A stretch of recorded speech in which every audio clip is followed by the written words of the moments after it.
بسم الله الرحمن الرحيم وإذ جعلنا البيت مثابة للناس وأمنا واتخذوا من مقام إبراهيم مصلى وعهدنا إلى إبراهيم وإسماعيل أن طهرا بيتي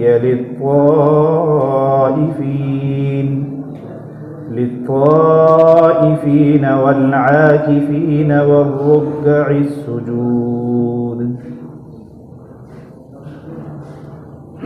محترم بزرگوں اور دینی بھائیوں، میں نے آپ حضرات کے سامنے سورہ بقرہ کی جس آیت کی تلاوت کی ہے، اس آیت میں اللہ تبارک و تعالی حرم شریف بیت اللہ شریف کی چند باتوں کو ذکر کر رہے ہیں۔ اللہ فرماتے ہیں کہ یاد کیجیے اس وقت کو جب ہم نے بیت اللہ شریف کو لوگوں کے لیے مثابہ بنایا۔ مثابہ کہتے ہیں بار بار لوٹنے کی جگہ، چونکہ بیت اللہ شریف میں انسان بار بار جاتا ہے، لوگ متعدد بار حج کرتے ہیں، عمرہ کرتے ہیں، ہر سال حج کا معمول ہوتا ہے، اور کچھ لوگ تو ایسے ہیں جو بار بار حج کرنے جاتے ہیں۔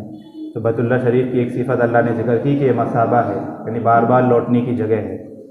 مثابہ کا دوسرا معنی ہے ثواب، کہ بیت اللہ شریف میں عبادت کرنے کا ثواب عام مسجدوں میں، عام جگہوں میں ثواب کرنے کے مقابلے میں کئی گنا بڑھ کر ہے۔ آپ نے سنی ہوگی، مشہور حدیث ہے، وہاں آپ ایک نماز پڑھیں گے 1 لاکھ کا ثواب ملے گا۔ تو اللہ فرماتے ہیں ہم نے بیت اللہ شریف کو مثابہ بنایا تمام لوگوں کے لیے۔ دوسری بات وہ امنا، اور اس کو ہم نے پرامن جگہ بنایا، یعنی یہاں جو بھی آ جائے وہ مامون ہے، انسان تو انسان، حتیٰ کہ جانوروں کو بھی اللہ تعالیٰ نے وہاں امن دی ہے۔ اس لیے حجاج کو اور وہاں رہنے والوں کو حکم ہے کہ کسی سے چھیڑ چھاڑ نہ کریں۔ آگے فرمایا واتخذوا من مقام ابراہیم مصلی، کہ بیت اللہ شریف جو اس قدر پرامن جگہ ہے، جو ثواب کی جگہ ہے، جہاں بار بار لوٹا جاتا ہے، تو مسلمانوں کو حکم دیا کہ تم لوگ مقام ابراہیم کو نماز پڑھنے کی جگہ بنا لو۔ مطلب یہ ہے کہ جب انسان طواف کرتا ہے، طواف کے بعد 2 رکعت پڑھتے ہیں، سب کو مسئلہ معلوم ہے، تو 2 رکعت اگر آپ مقام ابراہیم کے پاس بیت اللہ شریف کا رخ کر کے پڑھیں گے تو اس کا اجر و ثواب بہت ہی زیادہ ہے۔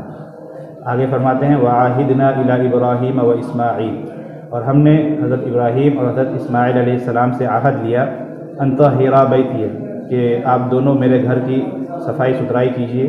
کس کے لیے؟ للطائفین، نمبر 1 طواف کرنے والوں کے لیے، نمبر 2 والعاکفین، اور اس میں اعتکاف کرنے والوں کے لیے، نمبر 3 والرکع السجود، اور اس گھر میں رکوع سجدہ کرنے والوں کے لیے، یعنی نماز پڑھنے والوں کے لیے۔ تیسری بات اللہ فرماتے ہیں کہ حضرت ابراہیم علیہ السلام، حضرت اسماعیل علیہ السلام جو اپنے وقت کے بہت ہی جلیل القدر نبی ہیں، جو تو انبیاء کے ہم بہت سارے ہیں، بے شمار انبیاء ہیں، لیکن انبیاء میں کچھ انبیاء ایسے ہیں جن کی شان بہت ہی اعلیٰ ہے۔ اللہ قرآن میں خود فرماتے ہیں تلک الرسل فضلنا بعضهم علی بعض، کہ انبیاء کی تعداد تو بے شمار ہے، لیکن ہم نے بعض نبیوں کو بعض پر فوقیت دی ہے۔ اب کن نبی کو کس پر فوقیت ہے یہ فیصلہ کرنا ہمارے اختیار میں نہیں، وہ تو اللہ تعالیٰ کے یہاں متعین ہے۔ تو انہی جلیل القدر انبیاء میں سے 2 نبی ہیں، حضرت ابراہیم علیہ السلام اور حضرت اسماعیل علیہ السلام۔ اب ان کی تاریخ کیا ہے، ان کی سوانح کیا ہے، انشاءاللہ ان کے حالات عنقریب اگلی نشستوں میں ہم سنیں گے۔ جو مقرب انبیاء ہیں جن کا ذکر قرآن میں ہے، انشاءاللہ اگلی نشستوں میں ان کا تذکرہ آئے گا۔ آج صرف خلاصہ یہ یاد رکھیے، ان دونوں جلیل القدر نبی کو اللہ تعالیٰ ایک کام کا حکم دے رہے ہیں، أن طَهِّرَا بَيْتِيَ، کہ آپ دونوں میرے گھر کی صفائی کیجیے، یعنی بیت اللہ کی صفائی ستھرائی اور اس کے انتظام کا اللہ تعالیٰ اپنے جلیل القدر نبیوں کو حکم دے رہے ہیں۔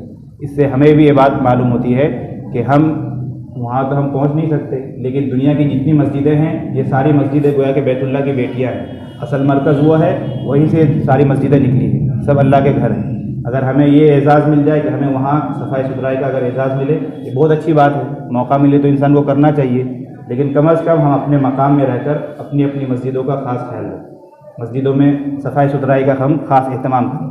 یہ نہیں کہ جو بانگی صاحب ہے یا جو مؤذن صاحب ہے یا جو صفائی کے لیے ہے وہی صاف کریں گے، نہیں، اگر ہمیں موقع ملے کبھی جھاڑو لگا دیے تو اس کی بہت ہی زیادہ اہمیت ہے۔ دیکھیے یہاں اللہ تعالیٰ ایک ذلیل القدر نبی کو، بلکہ 2 نبیوں کو حکم دے رہے ہیں، تو وہ تو نبی تھے، بخشائے تھے، ہمیں تو نیکیوں کی ضرورت ہے، تو ہمیں گویا کہ زیادہ سے زیادہ یہ کام کرنا چاہیے۔ اللہ آگے فرماتے ہیں کہ بیت اللہ کی صفائی کیوں کرنی ہے، تو فرماتے ہیں کہ طواف کرنے والوں کے لیے، چونکہ یہاں لوگ حج عمرہ کرنے آئیں گے تو ان کے لیے صفائی ستھرائی کی ضرورت ہے، نمبر 1 ان کے لیے، نمبر 2 والعاکفین، اور اعتکاف کرنے والوں کے لیے، اور نمبر 3 والرکع السجود، کہ یہاں نماز پڑھنے والوں کے لیے۔ تو گویا کہ بیت اللہ شریف کی جو صفائی ہوئی وہ 3 مقصد کے لیے، لیکن عام مساجد جو ہے عام مسجدوں کا چونکہ طواف نہیں ہوتا تو یہاں دو مقصدیں حاصل ہو سکتی ہیں. یہاں اعتکاف میں بھی لوگ بیٹھتے ہیں اور لوگ نماز پڑھنے بھی آتے ہیں. اگر ہم ان دونوں مقصدوں کے لیے مسجدوں کی صفائی کریں گے گویا کہ یہ ایک سنت ہم زندہ کر رہے ہیں، نبیوں کی سنت. تو یہ اس آیت کا مختصر سا ترجمہ اور مفہوم ہے. اس میں مجھے جو اصل بات کہنی ہے وہ یہ ہے کہ دیکھیے رمضان کا یہ دوسرا عشرہ بالکل ختم ہونے کو ہے. اب تیسرا عشرہ شروع ہو رہا ہے اور سنڈے کے دن، اتوار کے دن مغرب سے پہلے ہم لوگ اعتکاف میں جو بیٹھنا چاہتے ہیں وہ بیٹھ جائیں گے. اور آج جمعرات ہو گئے، بس 2-3 دن بچے ہوئے ہیں. تو آج میری خواہش یہ ہے کہ میں اعتکاف کے متعلق چند باتیں آپ حضرات کے سامنے رکھوں تاکہ ہم میں سے جو ساتھی اس پر اعتکاف میں بیٹھنا چاہے وہ اس کے مطابق اپنے اعتکاف کو اور اپنے رمضان کو صحیح سے گزاریں. اللہ تعالی ہم تمام کو اس فضیلت کو حاصل کرنے کی توفیق عطا فرمائے. دیکھیے اعتکاف کی فضیلت جو ہے اس کے لیے اتنا ہی کافی ہے. آپ خود آیت میں غور کیجئے کہ اللہ تعالیٰ اپنے 2 جلیل القدر نبیوں کو حکم دے رہے ہیں کہ آپ معتکفین کی گویا کی خدمت کیجیے.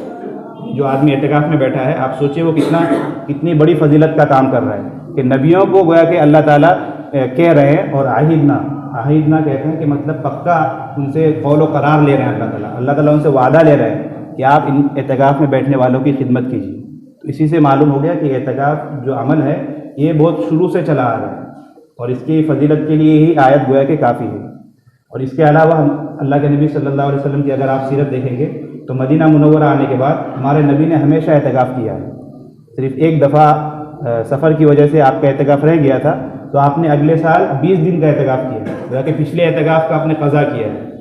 تو نبی کی اگر حالات کو دیکھیں اور پچھلے انبیاء کو بھی دیکھیں، ان کے اس کو دیکھیں تو اعتکاف کی فضیلت اسی سے آشکارا ہو جاتی ہے.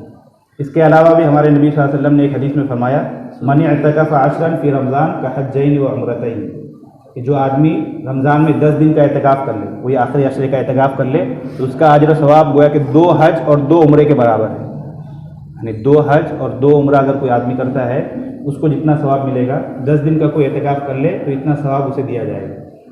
اسی طرح ایک حدیث میں اللہ کے نبی فرماتے ہیں کہ وہ یعتکف الذنوب، اللہ کے نبی معتکف کے بارے میں فرماتے ہیں کہ معتکف ہر گناہ سے بچا رہتا ہے، اس لیے کہ لوگوں سے میل جول نہیں ہوتا، مسجد میں بیٹھا رہتا ہے تو اللہ تعالیٰ اس کے گناہوں سے حفاظت فرماتے ہیں.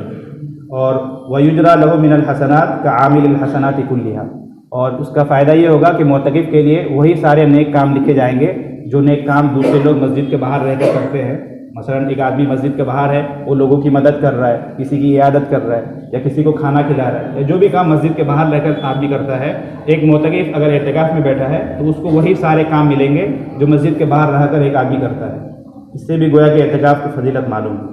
اسی طرح ایک اور حدیث ہے، اللہ کے نبی فرماتے ہیں من اعتکف یوما ابتغاء وجہ اللہ، کہ اگر کوئی آدمی صرف ایک دن کا بھی اگر اعتکاف کر لے، پورے 10 دن نہیں، صرف ایک دن کا بھی اعتکاف کر جائے اور محض اللہ تعالیٰ کے لیے، تو اس کا فائدہ یہ ہوگا جعل اللہ بینہ و بین النار 3 خنادق، کہ اللہ تعالیٰ اس کے اور جہنم کے درمیان 3 گڑھا قائم کر دیں گے اور ہر گڑھے کی مقدار جو ہے زمین و آسمان میں جتنا فاصلہ ہے اتنے فاصلے کے برابر ہوگا. یعنی اگر آدمی ایک دن کا بھی اعتکاف کرتا ہے تو جہنم کے اور اس کے درمیان 3 ایسے بڑے بڑے خندق اور گڑھا اللہ تعالیٰ کھود دیں گے کہ جس کی لمبائی اور جس کی مقدار زمین اور آسمان کے درمیان جتنا فاصلہ ہے اتنے فاصلہ کے برابر ہوگا. اور اس سے اشارہ اسی جانب ہے کہ گویا کہ جہنم سے اس کو اتنا ہی دور کر دیا جائے گا. اور مطلب یہ ہے کہ ایسا آدمی جہنم میں جا ہی نہیں سکتا. خلاصہ یہی ہوا، جو آدمی صرف اللہ کو راضی کرنے کے لیے ایک دن کا اعتکاف کرے گا تو اللہ تعالیٰ اسے جہنم کی آگ سے حفاظت فرمائیں گے. اور جہنم سے جس کو بچا لیا گیا، ظاہر سی بات ہے اسے جنت میں ہی بھیجیں گے. تو گویا کہ اللہ تعالیٰ کی خوشنودی حاصل کرنے کے لیے اعتکاف بہت ہی اہم چیز ہے. اور اعتکاف کی مثال ایسے ہی ہے جیسے کوئی آدمی کسی کے گھر پر جائے اور بالکل کھوٹا گار کر بیٹھ جائے کہ نہیں میری ضرورت پوری کیجیے تبھی میں جاؤں گا. مثلا ایک آدمی کو 1000 روپے کی ضرورت ہے، وہ کسی سیٹ کے پاس گیا، کسی کے گھر پہ گیا اور ان سے کہے کہ نہیں بھائی مجھے 1000 روپے دو. اب وہ بھگا رہا ہے، وہ پھر بھی نہیں بھاگ رہا کہ نہیں مجھے جب تک آپ دیں گے نہیں تب تک میں جاؤں گا نہیں. گویا کہ معتکف بھی ایسا ہی ہے کہ وہ دنیا کے تمام جھمیلوں کو پیچھے چھوڑ کر مسجد میں آ کر بیٹھ جاتا ہے کہ اے اللہ جب تک آپ میری مغفرت نہیں کریں گے میں یہاں سے جانے والا نہیں. تو ظاہر سی بات ہے کہ دنیا میں جب ہم سے کوئی اس طرح مانگے تو کنجوس سے کنجوس انسان بھی کچھ نہ کچھ دے ہی دیتا ہے. اور اللہ تبارک و تعالیٰ تو بالکل بخشنے والے ہیں، اللہ کے یہاں خزانوں کی کوئی کمی نہیں. اللہ سے بڑا سخی، اللہ سے بڑا جواد کوئی نہیں، اللہ خود جواد ہے. تو اللہ تعالیٰ ایسے انسان کو ضرور مغفرت کرے گا. تو اعتکاف میں جو بیٹھا جاتا ہے اس میں اصل بنیادی مقصد یہ ہوتی ہے کہ اللہ ہماری مغفرت کرے. اور اس کا فائدہ جیسا کہ میں نے حدیث سے ذکر کی، اس میں ایک فائدہ تو یہ ہے جو آدمی اعتکاف میں بیٹھتا ہے وہ تمام گناہوں سے بچا رہتا ہے۔ اللہ کے نبی خود فرماتے ہیں وہ یعتکف الذنوب، وہ تمام گناہوں سے بچا رہتا ہے۔ دوسرا فائدہ یہ ہوتا ہے کہ اس کے لیے چاہے معتکف بیٹھا رہے، معتکف سویا رہے، کچھ بھی کرے، ہمیشہ اس کے نامہ اعمال میں نیکیاں لکھی جاتی رہتی ہیں۔ جو حدیث میں نے ذکر کی کہ ایک آدمی باہر نیک کام کر رہا ہے، معتکف یہاں کچھ بھی نہیں کر رہا، بیٹھا ہوا ہے، لیکن باہر والا آدمی جو کام کرتا ہے معتکف کو بھی وہی سب ثواب ملتا رہے گا۔ تو ایک بہت ہی بڑی چیز ہے۔ ویسے تو ہم سے کام ہوتے نہیں، کم از کم اگر ہم اعتکاف میں بھی بیٹھ جائیں تو ہمارے نامہ اعمال میں نیکیاں لکھی جاتی رہے گی۔ اسی لیے علماء نے لکھا ہے کہ جس کا ارادہ ہو، جو چاہتا ہو کہ میں رمضان کی قدر کروں اور رمضان کا جو حق ہے اس حق کے مطابق عمل کروں، تو اسے چاہیے کہ 10 دن اعتکاف میں بیٹھ جائے۔ اس لیے کہ آپ باہر رہیں گے، آپ جتنی کوشش کر لیں، جتنی پابندی کی کوشش کریں، کبھی نہ کبھی سستی ہو ہی جاتی ہے۔ 30 دن بہت لمبا عرصہ ہے، کبھی نہ کبھی سستی ہو ہی جاتی ہے۔ مثلاً آپ روزانہ آپ نے طے کر لیا 5 پارہ پڑھوں گا، ہو سکتا ہے کسی دن کوئی مجبوری ہو گئی آپ 4 پارہ ہی پڑھ پائے، لیکن اگر کوئی آدمی اعتکاف میں بیٹھ جاتا ہے، کیونکہ اعتکاف میں بیٹھنے والا بیٹھا ہوا ہے، سویا ہوا ہے، کھا رہا ہے، پی رہا ہے، باتیں کر رہا ہے، ہر ایک میں گویا کہ فضیلت اور نیکیاں لکھی جاتی ہے۔ تو رمضان کی برکتیں لوٹنے کے لیے اعتکاف سے بڑھ کر کوئی چیز نہیں ہے۔ اور اعتکاف کا مقصد کیا ہے؟ تو اعتکاف کا جو حدیث میں مقصد بتلایا اللہ کے نبی نے، ایک حدیث ہے، اللہ کے نبی صلی اللہ علیہ وسلم نے ایک دفعہ پورے 30 دن کا اعتکاف کیا۔ جب 10 دن ہو گیا تو اللہ کے نبی نے کہا کہ نہیں، چلو 10 دن اور اعتکاف رکھیں، اعتکاف میں بیٹھیں گے۔ 20ویں دن پھر اللہ کے نبی نے پھر فرمایا کہ نہیں، جو ہمیں شب قدر ملنی تھی وہ نہیں ملی، لہٰذا تم میں سے جو شخص میرے ساتھ اعتکاف میں تھا اسے چاہیے کہ وہ آخری عشرے کا بھی اعتکاف کرے۔ حدیث کے الفاظ ہے من کان یعتکف معی فلیعتکف العشر الاواخر، کہ جو شخص 20 دن تک میرے ساتھ اعتکاف میں تھا اسے چاہیے کہ وہ آخری عشرے میں بھی میرے ساتھ اعتکاف کرے۔ فالتمسوها فی العشر الاواخر والتمسوا فی کل وتر۔ اسی حدیث کے آگے اللہ کے نبی فرماتے ہیں کہ تم لوگ شب قدر کو رمضان کے آخری 10 دنوں میں تلاش کرو، اور ان آخری 10 دنوں میں بھی جو طاق راتیں ہیں ان راتوں میں تلاش کرو۔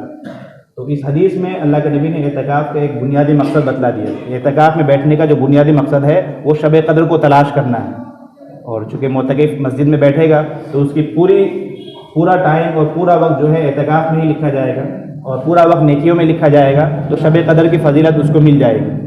اسی طرح اعتکاف میں بیٹھنے کا دوسرا مقصد یہ ہے، جیسا کہ میں نے شروع میں کہا کہ معتکف اللہ کے گھر میں بیٹھ کر اللہ تعالیٰ سے گویا کہ عہد لیتا ہے، اللہ تعالیٰ کو مناتا ہے کہ اللہ میرے سارے گناہ معاف کر دے، میری جو ماضی کی زندگی ہے، پچھلی زندگی ہے، اس کے جو خطائیں ہیں اس کو ختم فرما، اور آئندہ جو زندگی ہے اپنی مرضیات کے مطابق زندگی گزارنے کی توفیق عطا فرما۔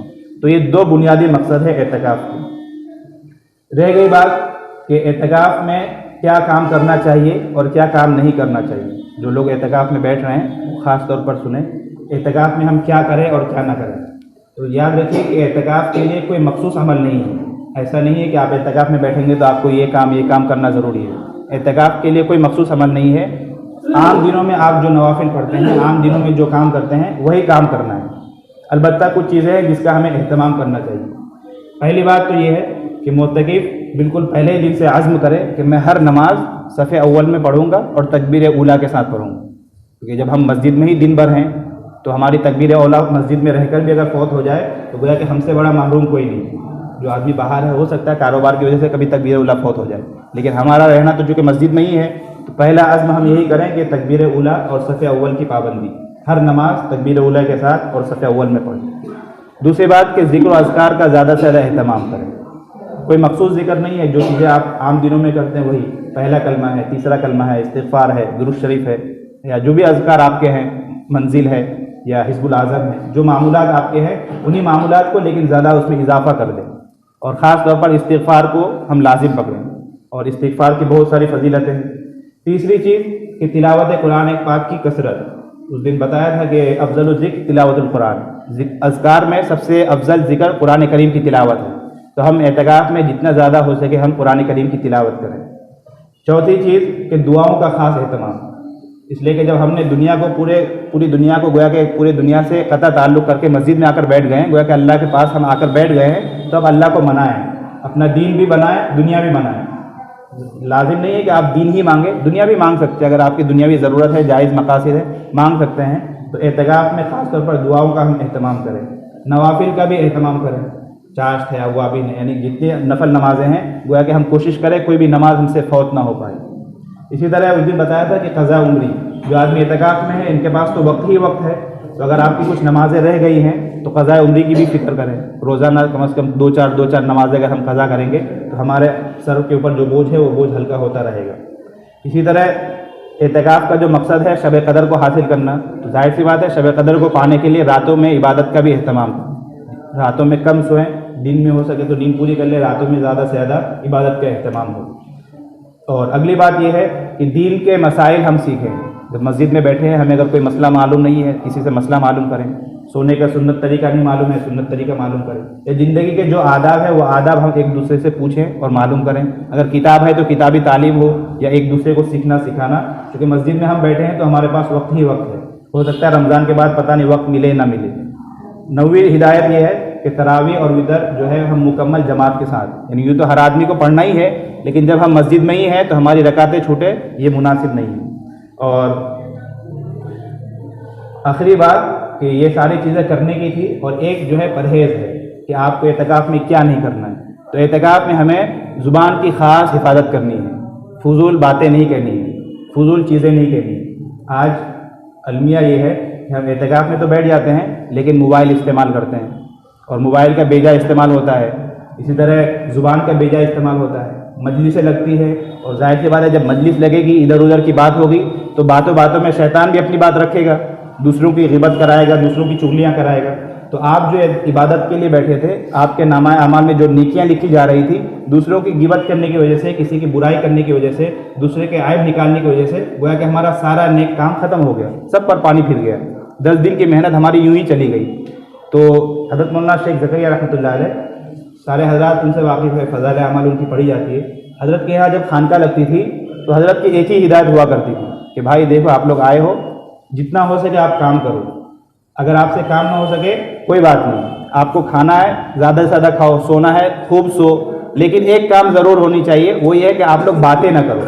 یعنی حضرت کے یہاں ایک چیز پر پابندی تھی کہ کوئی کسی سے بات نہ کرے، گپ شپ نہ کرے، دوستی نہ لڑائے. ہاں ضرورت کے حد تک جتنی باتیں ہیں وہ تو کہنی ہے، ایسا بھی نہیں کہ بالکل خاموش رہے.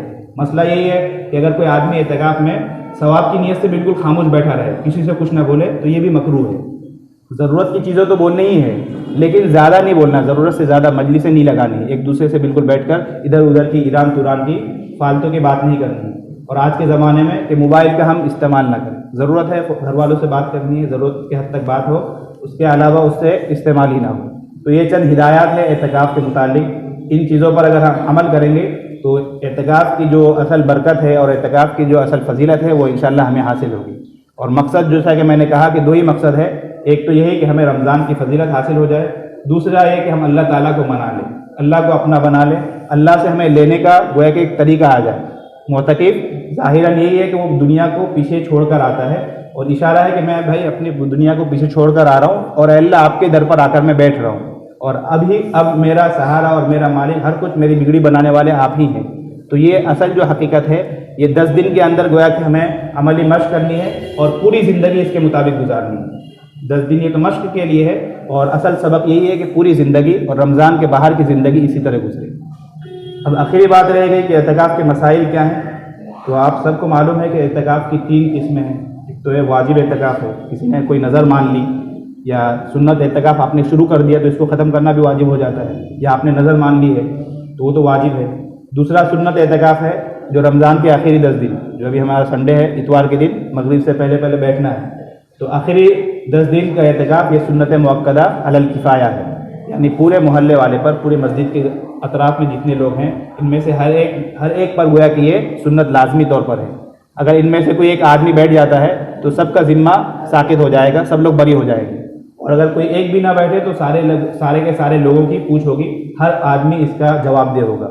تو یہ سنت اعتکاف ہے. تیسرا اعتکاف نفل اعتکاف ہے، اور اس کے لیے کوئی وقت کی کوئی تعین نہیں اور اس کے لیے کوئی خاص عمل نہیں ہے، بلکہ علماء نے یہاں تک لکھا ہے، حضرت مولانا شیخ زکریا صاحب ہی لکھتے ہیں کہ انسان کو اپنا ایک معمول بنا لینا چاہیے کہ جب بھی مسجد آنا ہو انسان اعتکاف کی نیت کر لے. ویسے ہم دعا تو پڑھتے ہی ہیں، دائیں پاؤں سے داخل ہوں، دعا پڑھیں اور اعتکاف کی نیت کر لیں. جتنی دیر ہم مسجد میں رہیں گے اتنا گویا کہ ہمارے اعتکاف میں شمار ہوگا. جتنی دیر آپ نماز کے لیے آتے ہیں، 5 وقت نماز کے لیے آنا ہوتا ہے، اس کے علاوہ بھی اگر کبھی آنا ہو اعتکاف کی نیت کر لیں تو گویا کہ جتنی دیر ہم نیت کریں گے اتنے دیر اعتکاف میں بیٹھنے کا ثواب ملے گا.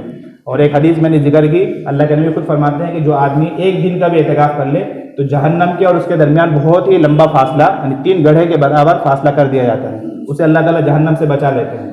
تو اگر ہم اپنا معمول بنا لیں گے اس نفلی اعتکاف کا، تو اب خود حساب کر لیں، روزانہ ہم 5 دفعہ مسجد آتے ہیں، تو اگر روزانہ 1-2 گھنٹہ کی اگر ہمارے نامہ اعمال میں لکھا جاتا رہے تو مہینے میں کتنے دن ہو گئے؟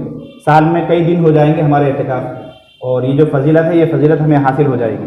اس لیے ہمیں کوشش کرنی چاہیے کہ نفلی اعتکاف کا ہم خاص اہتمام کریں، جب بھی مسجد آنا ہو اعتکاف کی نیت کر کے آئیں۔ اور جو لوگ اعتکاف میں بیٹھ رہے ہیں ان سے گزارش یہ ہے کہ وہ اعتکاف کے مسائل معلوم کر کے اس کے مطابق عمل کرنے کی کوشش کریں، اس لیے کہ اگر ہمیں مسائل معلوم نہیں ہیں پھر بھی ہم سے کوئی غلطی ہو گئی تو وہ جو سنت اعتکاف ہے وہ اعتکاف ختم ہو جاتا ہے، پھر وہ نفل بن جاتا ہے۔ ان میں سے بنیادی طور پر ایک مسئلہ جس میں ہم سے غلطی ہوتی ہے وہ یہ ہے کہ کھانے کے وقت ہم ہاتھ دھونے کے لیے باہر چلے جاتے ہیں۔ مثلا ٹوٹی باہر لگی ہوئی ہے، مسجد کے باہر ہے، وہ مسجد سے مراد شرعی مسجد جو جماعت خانہ ہے، ویسے تو مسجد کا پورا ایریا ہے لیکن جماعت خانہ سے باہر معتکف کو نہیں جانا ہوتا۔ عموماً اعتکاف میں بیٹھتے ہوئے ہم سے غلطی یہ ہوتی ہے کہ ہم ہاتھ دھونے کے لیے کبھی کبھی مسجد سے باہر چلے جاتے ہیں، حالانکہ اگر کوئی آدمی کتابوں میں لکھا ہے کہ کوئی آدمی ہاتھ دھونے کے لیے صرف مسجد سے باہر چلے جائے کھانے سے پہلے ہاتھ دھونے کے لیے تو اس کا اعتکاف ٹوٹ جاتا ہے۔ اس لیے ہمیں کوشش کرنی چاہیے کہ ہم مسجد میں ہی کوئی برتن رکھیں، اسی میں ہم ہاتھ دھویں، یعنی جو آدمی معتکف ہے وہ مسجد سے باہر نہ جائے، یا تو ایک بالٹی رکھ لے یا سلپ چیز یا کوئی بھی چیز ہے ایک برتن، مسجد میں ہی ہم ہاتھ دھویں۔ اسی طرح کھانے کے بعد بھی ہاتھ دھونے کے لیے عموماً مسجد سے باہر چلے جاتے ہیں، ٹوٹی میں جا کر ہاتھ دھوتے ہیں، تو وہ بھی منع ہے۔ یہ مسئلہ بہت ہی باریک مسئلہ ہے، اس میں ذرا سی بھی اگر ہم غفلت کریں گے تو ہمارا اعتکاف ٹوٹ جائے گا۔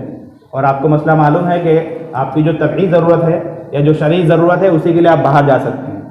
طبعی ضرورت یعنی وہی پیشاب پاخانہ وغیرہ کی ضرورت ہے، اسی کے لیے آپ باہر جا سکتے ہیں۔ اس کے علاوہ بھی اگر آپ ایک منٹ کے لیے بھی باہر گئے یا کچھ دیر کے لیے بھی باہر گئے تو امام ابو حنیفہ رحمۃ اللہ علیہ کے نزدیک آپ کا اعتکاف ٹوٹ جائے گا، پھر جو سنت اعتکاف ہے وہ نفل ہو جائے گا۔ تو اس لیے ہم خاص اہتمام کریں، اور اگر ہمیں مسائل معلوم نہیں ہے تو مسائل پوچھ لیں کہ ہم کیا کیا کام کر سکتے ہیں، کیا کیا کام نہیں کر سکتے۔ تو اگر ہم مسائل معلوم کر کے اعتکاف میں بیٹھیں گے تو اعتکاف کی جو فضیلت ہے، اس کی جو اہمیت ہے وہ ہمیں حاصل ہوگی۔ اور دوسرا مسئلہ کہ مسجد کے باہر جب ہم ٹوائلٹ وغیرہ کے لیے جاتے ہیں یا کچھ جاتے ہیں تو کسی سے بات کر سکتے کہ نہیں، یہ بھی ایک عام مسئلہ ہے۔ کسی سے سلام دعا کر سکتے یعنی بات کر سکتے یا نہیں۔ مثلا آپ جو آدمی معتکف ہے اعتکاف میں بیٹھے ہیں، ان کو پیشاب کے لیے جانا ہے، وہاں کوئی مل گئے تو مسئلہ یہ ہے کہ اگر آپ چلتے چلتے کسی سے بات کر لیتے ہیں، چلتے چلتے سلام دعا کر لیا، حال چال پوچھ لیا تو اس کی اجازت ہے۔ مثلا آپ جا رہے تھے وضو کرنے کے لیے یا پیشاب کرنے کے لیے، راستے میں آپ کے بھائی مل گئے، سلام دعا ہو گئی، حال چال پوچھ لیا، گھر کے بارے میں پوچھ لیا تو اس کی اجازت ہے۔ لیکن وہیں پر کھڑے رہ کر آپ منٹوں منٹ بات کر رہے ہیں یا گھنٹوں گھنٹہ باتیں کر رہے ہیں تو اس کی اجازت نہیں ہے۔ اگر آپ وہاں ٹھہر گئے اور ٹھہر کر باتیں کرنے لگے تو آپ کا اعتکاف گویا کہ ٹوٹ جائے گا۔ تو چلتے چلتے بات کر لیا 1-2 بار تو اس کی اجازت ہے، سلام کا جواب دے دیا اس کی اجازت ہے، لیکن وہیں پر کھڑے رہ کر آپ ادھر کی باتیں ادھر کی باتیں ہو رہی ہے تو اس سے گویا کہ آپ کا اعتکاف ٹوٹ جائے گا۔ اس لیے ہمیں کوشش کرنی چاہیے کہ ہم ضرورت کے لیے اگر باہر جائیں تو جلدی سے باہر جائیں اور فوراً فارغ ہو کر جلد از جلد مسجد آنے کی کوشش کریں۔ تو یہ چند مسائل ہیں، اور ایک مسئلہ یہ غسل کا بھی ہے کہ اعتکاف کی حالت میں غسل کرنا ہے یا نہیں۔ تو اگر غسل آپ کے اوپر فرض ہو چکا ہے، کبھی بدخوابی ہو جاتی ہے، اگر غسل فرض ہوا ہے تو آپ پہلے تو یہی کریں کہ وہیں پر آپ تیمم کر لیں، اگر یہ ہو دیوار پر ہاتھ مار کر تیمم کر لیں اور فوراً جائیں غسل کرنے، غسل کر کے واپس آئیں۔ اس کے علاوہ جو غسل ہے جیسے جمعہ کے دن کا غسل ہے یا ایسی ٹھنڈک کے لیے غسل ہے یا کسی کو عادت ہے تو اس کے لیے مسئلہ یہ ہے کہ آپ مستقل غسل کے لیے نہیں جا سکتے، البتہ پیشاب وغیرہ کے لیے کبھی جانا ہو یا کبھی کسی اور حاجت سے جانا ہو تو جائیں اور فوراً اسی کے ذمے میں آپ غسل کر کے آ جائیں تو اس کی اجازت ہے۔ اور بعض علماء نے لکھا ہے کہ کوئی آدمی اگر اس طرح ہے اسے غسل کی عادت ہے، یعنی روزانہ غسل کرنے کی عادت ہے، وہ اگر غسل نہیں کرے گا تو اس کے بدن میں گویا کہ پسینے سے اس کا بدن کاٹنے لگے گا۔ ہوتے ہیں بہت سارے لوگ ہوتے ہیں جو اگر غسل نہ کرے تو بے چین ہو جاتے ہیں، تو وہ چونکہ مجبور ہیں اور وہ ان کی طبعی ضرورت بن گئی ہے، طبیعت کی اور خود کی ذاتی ضرورت بن گیا ہے غسل، تو ان کے لیے غسل کے لیے جانے کی اجازت ہے۔ باقی اگر ایسی آپ کو شدید ضرورت نہ ہو تو آپ غسل کے لیے نہ جائیں، بلکہ اعتکاف میں افضل تو یہی ہے کہ انسان 10 دن غسل ہی نہ کرے۔ اگر کسی سے ہو سکے بدن میں بدبو وغیرہ کا اندیشہ نہ ہو، دوسرے آدمی کو تکلیف نہ ہو، اگر آپ سے برداشت ہو سکے تو اصل حکم یہی ہے۔ اور کبھی گرمی ہو تو ٹھنڈا کپڑا ہم پھیر لیا کریں، لیکن اگر بدن میں بدبو وغیرہ ہونے لگے، دوسرے بھائی کو تکلیف ہو تو آپ کو ضرور غسل کرنا چاہیے۔ اور اس کی ترکیب وہی ہے کہ جب آپ پیشاب وغیرہ کرنے جائیں تو وہیں پر 2 بالٹی پانی اپنے اوپر باتھ روم میں جا کر پھیر لیں تو آپ کا غسل ہو جائے گا۔ اس کے علاوہ اور بھی مسائل ہیں تو جو اعتکاف میں بیٹھنے والے ہیں وہ آپ اعتکاف کے مسائل ضرور معلوم کر کے بیٹھیں، ورنہ یوں ہی بیٹھیں گے تو ہمارا اعتکاف میں بیٹھنا گویا کہ چند غلطی کی وجہ سے جو سنت ہے وہ سنت پھر نفل سے بدل جائے گا۔ اس لیے ہمیں کوشش کرنی چاہیے کہ جو بھی ہم کام کریں وہ معلوم کر کے کریں۔ خلاصہ یہی ہے کہ جو حضرات اعتکاف میں بیٹھ رہے ہیں، پہلی بات تو یہ ہے کہ ہم میں سے ہر ایک کو بیٹھنا چاہیے۔ جو اعتکاف میں بیٹھے ہیں وہ اپنا مقصد پہلے ہی متعین کر لیں کہ ہمارا مقصد کیا ہے۔ مقصد دو ہی ہے، ایک تو اللہ کو راضی کرنا ہے، اللہ کو پانا ہے، اور دوسرا ہے شب قدر کو تلاش کرنا ہے۔ اللہ تبارک و تعالی ہم تمام کو کہی سنی باتوں پر عمل کرنے کی توفیق عطا فرمائے، اور ہم تمام کے تمام نیک کاموں کو اللہ قبول فرمائے۔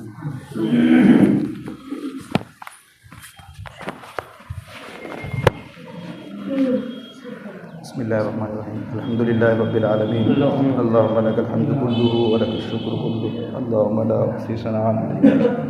الہ العالمین ہم تمام کے گناہوں کو معاف فرما، الہ العالمین ہم تمام کی پریشانیوں کو دور فرما، ہم میں سے ہر ایک کو اے اللہ صحت تندرستی کی دولت نصیب فرما۔